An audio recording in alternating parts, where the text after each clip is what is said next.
Hey everyone, so I'm trying out a different angle using my Wheel of Fifths spot here since I didn't want to have to like move some of my setup around here. But I wanted to cover a topic that was kind of an extension of one that I did last week where I was talking about drop D and asking if it was cheating and got some good responses on that one. I've been wanting to get some conversation like that going for a while.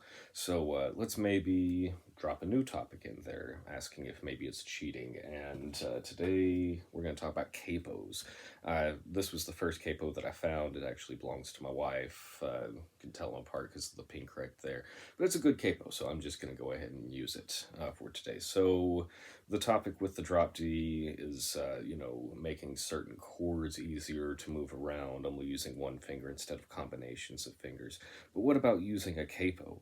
So, we can change the tuning of our instrument in a couple of different ways. Now, obviously, we can tune our instrument down to get to lower sets of notes, and, we can't.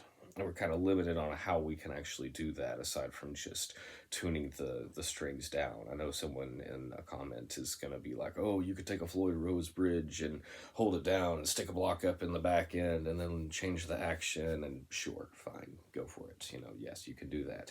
But as far as tuning the strings up, the strings are meant to be a certain thickness for the tension and note that they're set to be at. And to go, so to like lower tunings, you'd want to use a thicker gauge string, and for a higher tuning, you might want to use a thinner gauge string. Well, once you go too thin, it's not going to hold. The string is going to break. So that's why a lot of times you want to use something like a capo to help you raise the tuning of your instrument. And that's really like the key thing about it. Now, I could take my guitar tuned in standard and okay, it's kind of based around E. So you kind of have to know your notes on the at least the top string to be able to keep up with some of this here. But if I was to add a capo here now, this is going to be kind of based around F. It's not an open tuning or anything, and you do kind of want to make sure that you're on there good. And depending on your intonation, might want to retune the instrument there.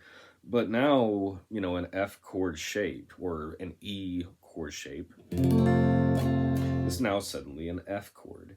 Or if I move up here to G, the third fret, now this becomes a G chord there. Or if I move it up two more frets, then it would become an A. Or back here, it would be A flat or G sharp. And, that's one way that you can do it. Let's say that you only know your open chords, like C, G, D, A, E, major, and minor on both of those.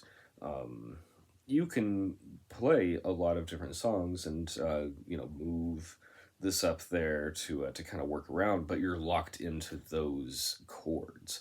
So, is it cheating to use a capo? To me, it really depends on how you're using it, because I've seen advanced players who can have, say, like a capo on the second fret, and they're doing like some single string melody that lets them pull off to this note, say like the C sharp, instead of pulling off to a B. And in that case, I don't think that it's cheating or anything to be able to work your way around that. I mean, you might be able to come up with some alternative way to play it, but is it going to be just easier to work around that capo? That's, I guess, the question for it there.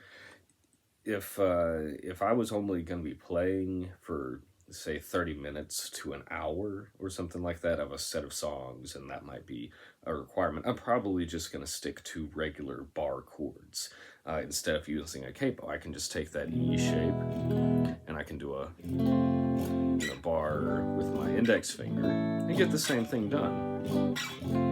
But I suppose that my fingers are probably going to get a little bit more fatigued over time doing that. So let's say you're a downtown Nashville Broadway player where typically they're playing for like 4 hours at a time. It makes it hard for me to begrudge a player like that for using a capo when I know the length of time that they're going to be playing for and the number of songs that they're going to have to work with. And let's say a song is in a key that they're, oh, that's kind of a funny one.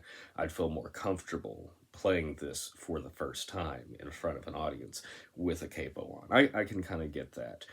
Really, the only way that I think of things like this, and there was a lot of great discussion in the Drop D video about there is no cheating. What if you do this? What if you tune an instrument just one string, one note, and a melody, and you do all downstrokes and you hand it to a baby? That stuff cracked me up. So go ahead and do that again.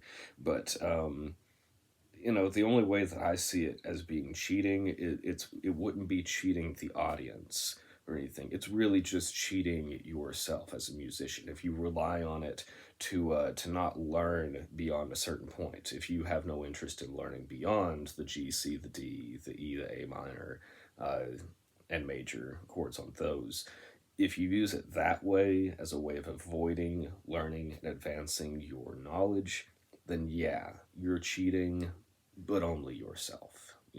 People in the audience, people listening, shouldn't feel like they are affected that greatly by it. It's just the player and up to that point there. So that's really all I just kind of wanted to share. I might, show something where I actually demonstrate using a capo there, but I kind of just wanted to get some arguments going this morning here. So thank you very much. Let me know what you think. Do you use a capo? Do you see other advantages to it that I did not point out, or other things to work around? Ooh, one other thing I was going to point out too was those people that will use a capo to only cover, say, like a few strings. Someone let me borrow like a 3-string capo one time that you would use, and that was kind of cool, and definitely would take a level of knowledge and familiarity with the fingerboard, what you're trying to do, what you're coming across with. So I don't think something like that is going to be cheating. But again, keep the conversation going there. Let me know what you think. Like and subscribe and all that stuff. And I will see you again soon.